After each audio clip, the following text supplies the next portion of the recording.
Mbak, benar dengan Mbak Ananda. Perkenalkan, saya perawat Isma. Akan membantu Ibu melakukan batuk efektif. Apakah Ibu bersedia? Bersedia. Batuk efektif itu apa ya? Batuk efektif merupakan metode batuk yang dilakukan pasien dengan benar dan dapat menghemat energi sehingga tidak mudah lelah dan dapat mengeluarkan dahak secara maksimal. Saya akan menyiapkan alat terlebih dahulu. Ibu, saya bantu ke posisi stand duduk ya. Bu, saya bantu minum air hangat ya.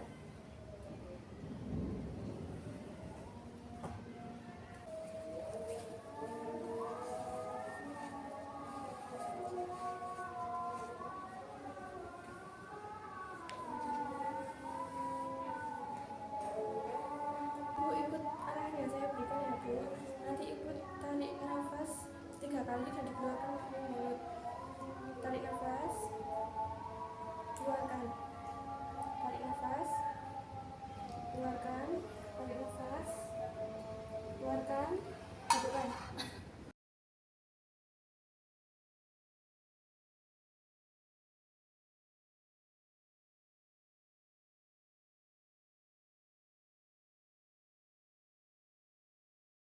Baik Bu, saya bantu ke posisi semula lagi ya.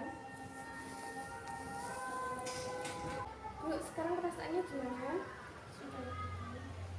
Kalau begitu saya permisi dahulu. Nanti kalau Ibu butuh apa-apa bisa panggil saya di ruang perawat ya Bu.